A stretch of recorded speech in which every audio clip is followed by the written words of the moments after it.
Bonjour, mon nom est Thibaut Delferrière. Je suis artiste plasticien et performeur.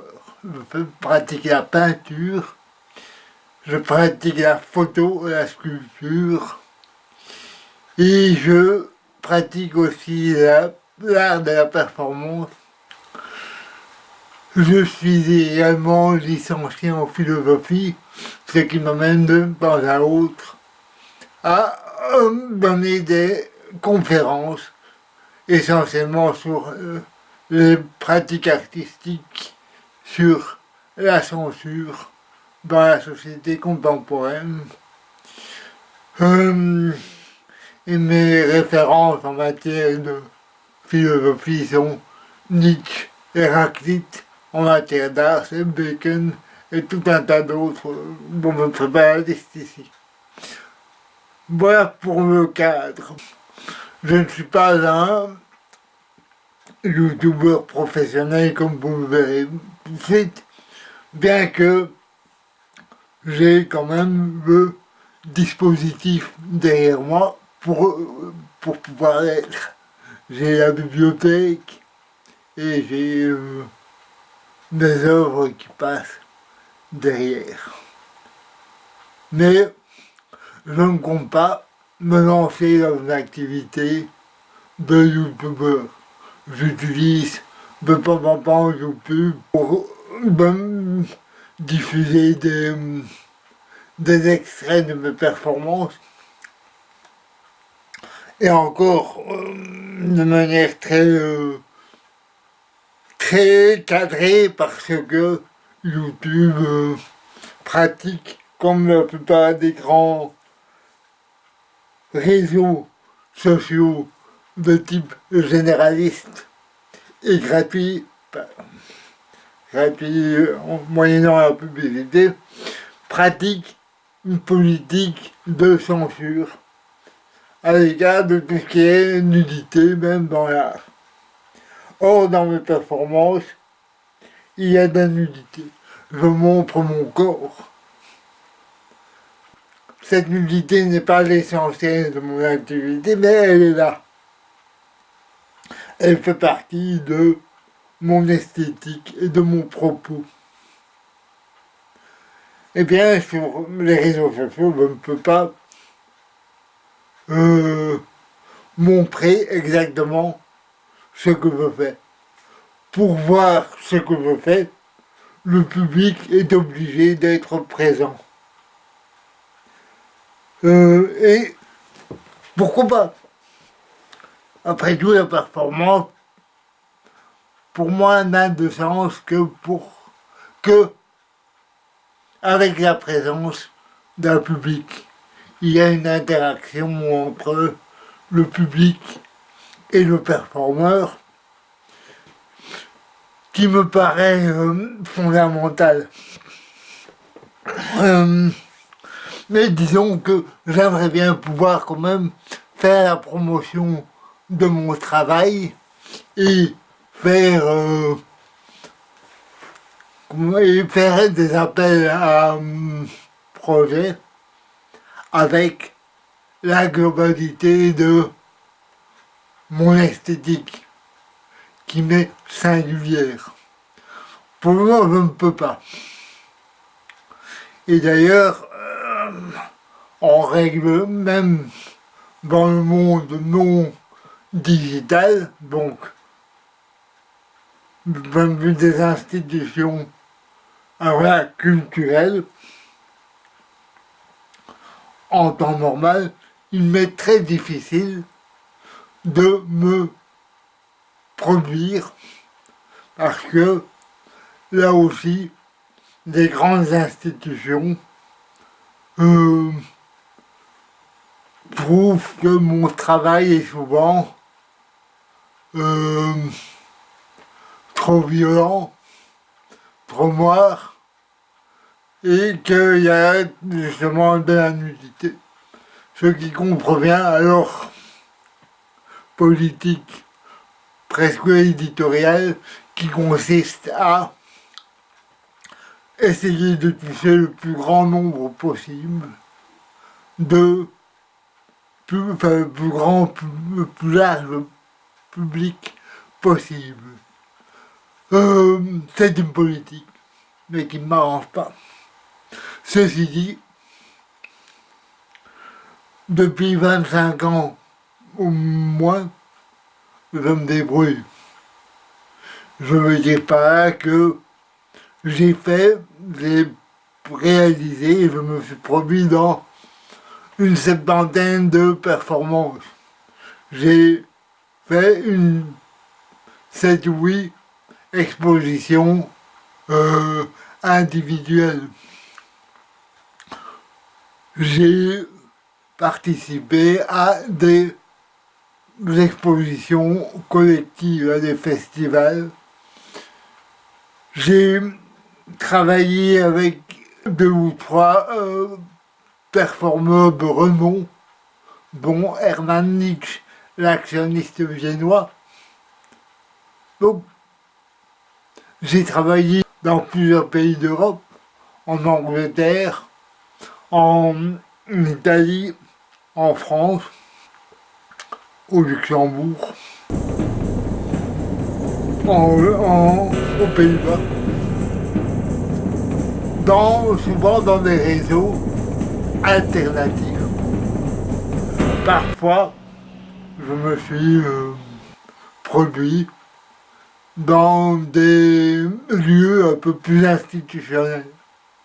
Par exemple, j'ai été finaliste du concours, de la dernière édition du concours Beaux-Arts, RTBF Canvas,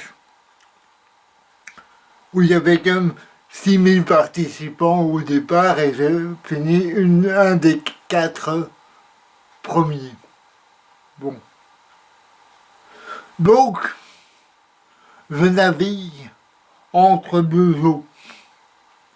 Entre les réseaux alternatifs qui me permettent une très grande liberté d'expression et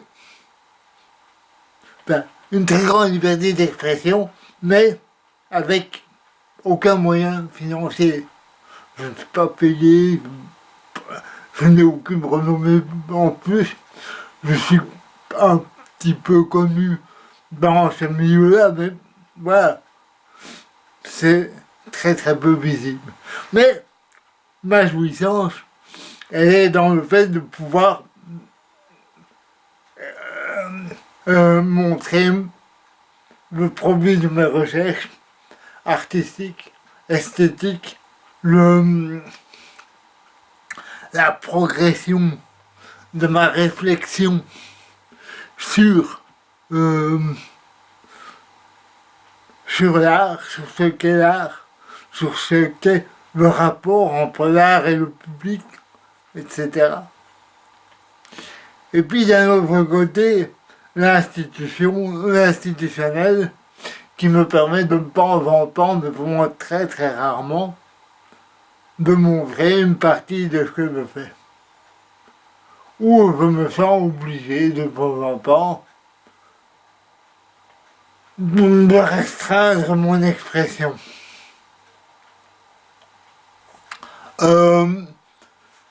Alors, j'en viens à la question qui nous occupe.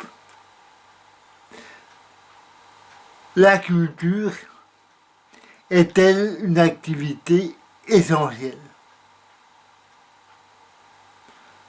Il ne s'agit pas pour moi de pleurnicher pour pouvoir réouvrir les théâtres, les cinémas, etc.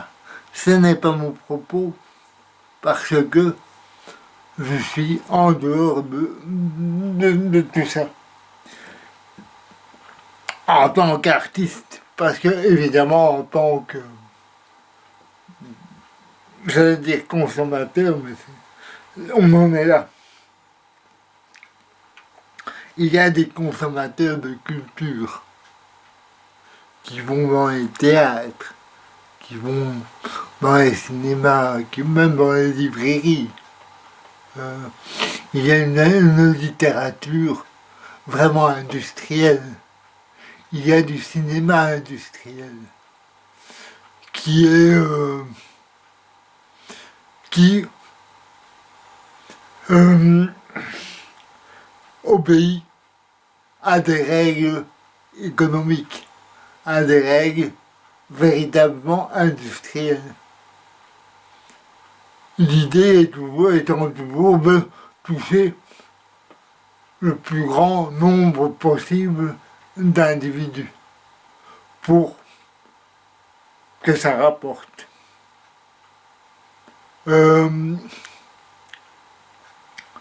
Donc la culture, qu'elle soit prise par les acteurs privés qui vous produisent des films à la chaîne, qui produisent des expositions un peu tape à l'œil, avec des grands poncifs. Si demain vous faites...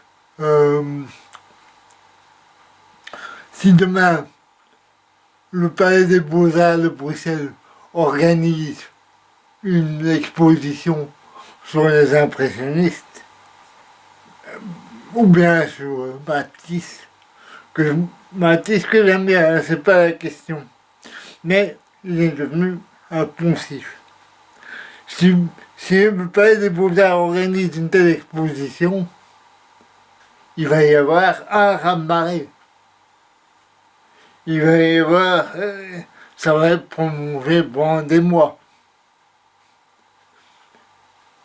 Ça, donc, ce sont des coûts culturels qui fonctionneront.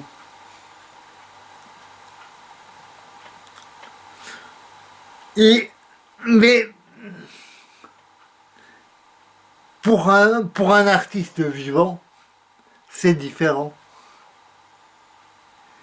Il faut déjà qu'il ait une très grande renommée pour pouvoir avoir un tel type d'événement dans de tels lieux. Bon. Donc, que ce soit le privé, disais-je, ou le public, ou le public, il faut que l'événement rassemble, soit rassembleur. Alors, je ne dis pas que la logique des acteurs publics est forcément la rentabilité économique. Bien que ça en fasse partie, je dis juste que rassembler un maximum de personnes pour le politique en démocratie, ça fait partie d'une certaine logique. C'est-à-dire que les politiques étant élus démocratiquement, c'est-à-dire par une majorité de la population, quand il est en charge de la politique culturelle, se sent dans l'obligation de rencontrer le goût du public, ou du moins ce qu'il croit être le goût du public. Et ça, c'est une catastrophe, à mon sens, en tant qu'artiste, et même en tant que consommateur culturel. Parce que je ne veux pas me déplacer pour voir uniquement des poncifs. Et c'est là où je vais introduire la différence entre la culture et la pratique artistique contemporaine, c'est-à-dire des artistes vivants. lorsque Van Gogh était en activité, était vivant à la fin du XIXe siècle, il a produit un certain nombre de peintures. On connaît la misère, etc. Là aussi, on tombe dans un poncif de l'artiste maudit qui donc n'a rien vendu ou quasiment rien vendu de son vivant parce que son esthétique choquait. On disait le bourgeois, mais en réalité, je pense que le prolétaire était tout aussi choqué. L'idée qu'il fallait choquer le bourgeois est aussi, à mon avis, un lieu commun. Je pense que le conservatisme du peuple est tout aussi fort, et même peut-être plus, que celui de la bourgeoisie. Je ne parlerai pas de la grande bourgeoisie. Elle, c'est encore un petit peu différent. Toujours est-il que Van Gogh, qui n'a rien vendu de son vivant, un siècle après, vous organisez une exposition Van Gogh, et c'est le raz-de-marée sur la vente des billets. On verra des files interminables.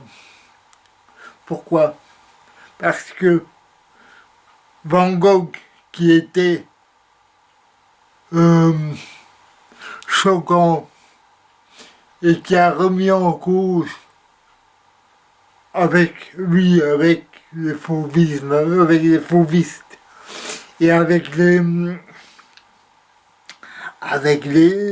impressionnistes, avec tous ces gens de la fin du 19e et puis du début du 20e, ces gens ont remis en question les valeurs esthétiques de leur époque et surtout des époques précédentes, n'ont pas été acceptées sur le moment même, mais ils ont été connus parce que on a créé pour eux des salons des refusés, ce qui était aussi une manière de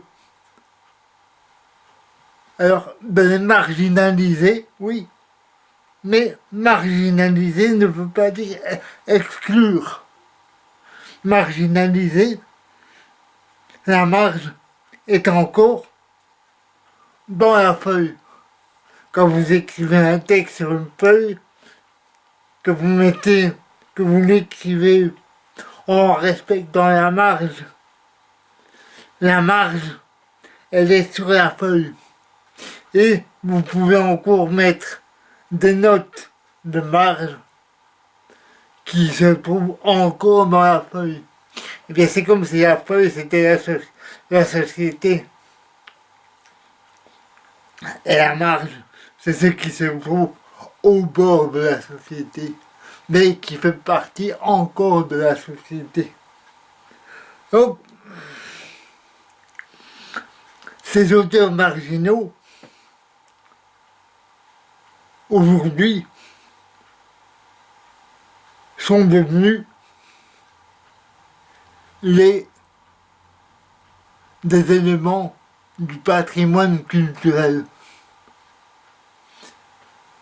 Et lorsque on met un Van Gogh, que j'aime beaucoup, je ne critique pas, quand on met un Van Gogh, ou dit Van Gogh, dans une exposition, on ne fait plus œuvre de marginalisation.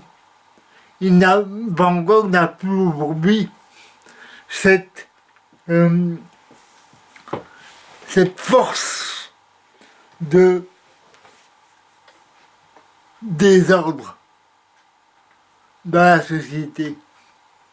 Van Gogh aujourd'hui, on vous fait des catalogues, des calendriers que Madame Michu va mettre dans sa cuisine, avec chaque mois un nouveau Van Gogh. C'est devenu une part du décor. Bon. Ça, c'est la culture. C'est l'art. Van Gogh, artiste, pour moi, était artiste de son vivant, parce qu'il avait la force de chaos. Là. Et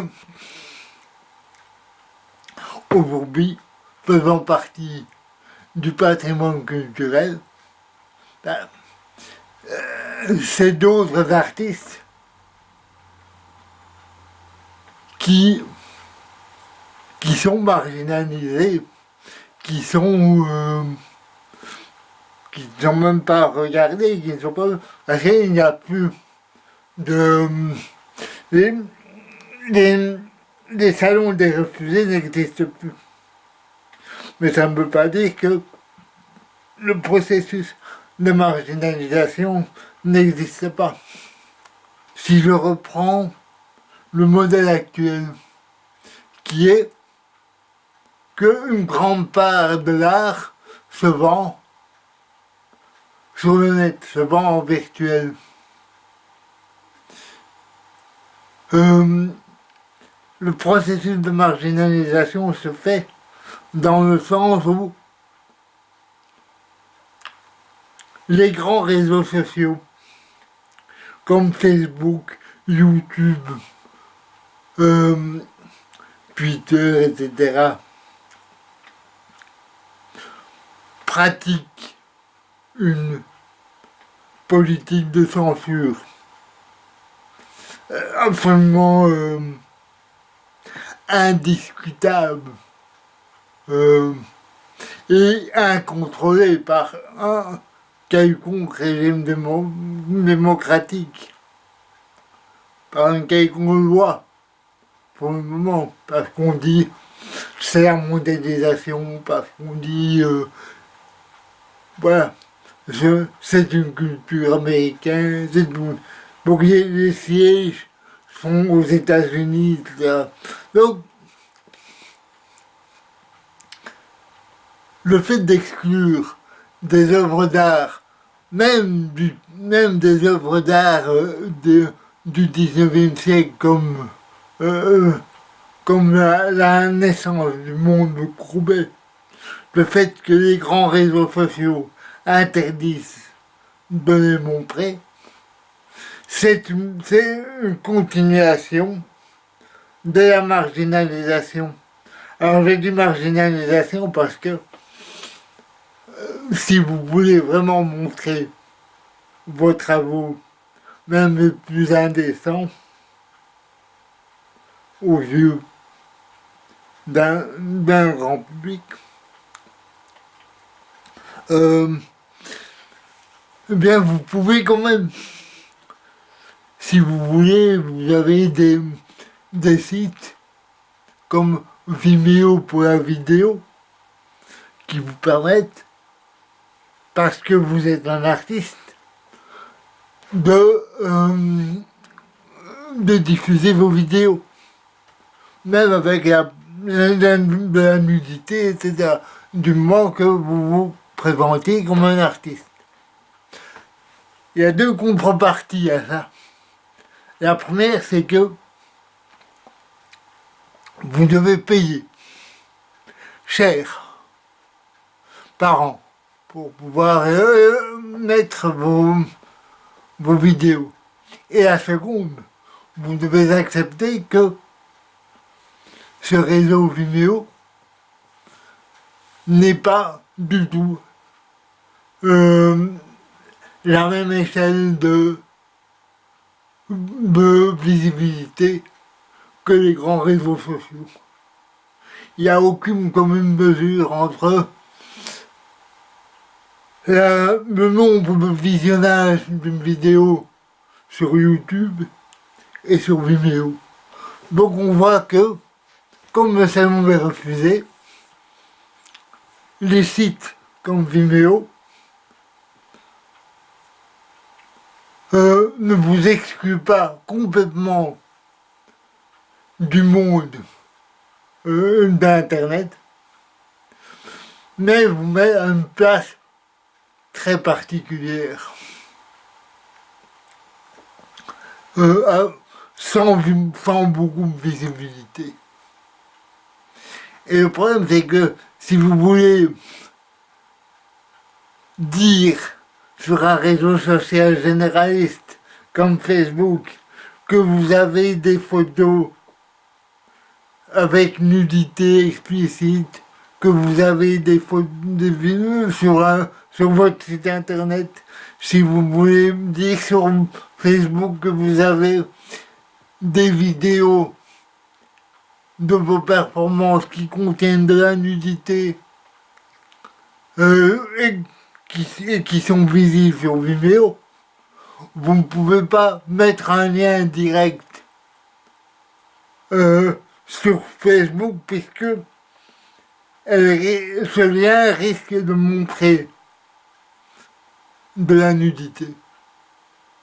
Donc vous devez vous voyez avec les liens, avec l'affichage, etc. pour pouvoir espérer être vu.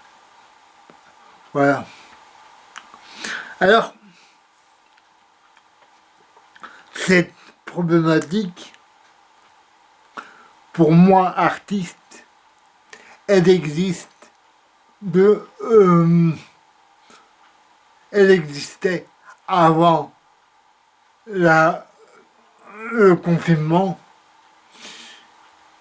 existe pendant le confinement et existera après le confinement. Voilà pourquoi je n'irai pas pleurnicher pour qu'on réouvre, pour que vous ne pouvez pas me dire que je suis un artiste spécialement entravé dans mon expression. Je le suis tout le temps.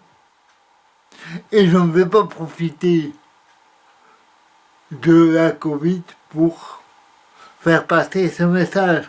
Parce que j'ai failli, en fait j'ai failli le faire il y a quelques semaines. Lorsque j'ai vu monsieur Quentin Dujardin, un guitariste qui joue dans les églises, faire un acte de désobéissance. Donc l'idée, pour ceux qui ne connaîtraient pas, il a annoncé qu'il fera un concert dans une église avec l'accord du curé, avec uniquement 15 personnes dans le public, respectant les règles sanitaires et de distance, etc. Pour montrer l'absurdité de la loi qui autorise le culte avec 15 personnes, etc., etc., et qui n'autorise pas, avec le même dispositif sanitaire, la tenue d'un concert avec un homme qui joue de la guitare. Voilà. Sur le principe, au départ, j'étais très enthousiaste, au point où je me suis dit, ben voilà, je vais essayer de faire aussi une action de désobéissance pour, disons, avec ajouter mon petit grain de sable à la protestation. Et puis, j'ai vu comment les choses s'étaient déroulées en amont. J'ai pris mes renseignements et cette opération était super bien organisée. c'est-à-dire qu'il avait choisi les membres du public. Dedans, il y avait des gens, des acteurs, qui, eux, sont des artistes institutionnels, qui ont la voix des médias publics. Il avait derrière lui quelques juristes qui l'ont conseillé. Et tout ça, pourquoi? Pour défendre son droit à continuer à passer dans des lieux institutionnels. Tout comme une semaine plus tard, il y a eu cette grande opération pour rester debout pour la culture. Alors là, c'était dans toute la fédération Wallonie-Bruxelles. Et là, ça a été pour moi le coup de grâce qui m'a fait renoncer à cette action, soi-disant de désobéissance, ou du moins de protestation publique. On avait tous les acteurs de l'art institutionnel que j'ai parfois envie d'appeler l'art officiel. On ne peut pas être dans l'amertume, pas du tout, ni dans le ressentiment, surtout pas. Après tout, je suis nietzschéen. Quand on voit ce que l'art officiel produit, forcément, ces gens ne vont pas produire des œuvres qui vont choquer et qui vont remettre en question l'ordre établi, puisque c'est eux l'ordre établi. La RTB, c'est l'ordre établi. La culture produite par le pouvoir, c'est l'ordre établi. Et pour moi, l'artiste doit, enfin, les gens font ce qu'ils veulent, mais en tout cas, moi, en tant qu'artiste, mes œuvres, mes travaux cherchent au-delà de l'ordre établi. Quand je vois le problème que peut causer mon corps nu sur une scène pour des responsables culturels, je sens bien que la nudité, bien que présente dans beaucoup d'œuvres contemporaines depuis 50 ans, reste tout de même un facteur de trouble. Reste un facteur de trouble supposé par les responsables de la culture. Donc voilà, je pense que j'ai dit à peu près ce que je voulais dire.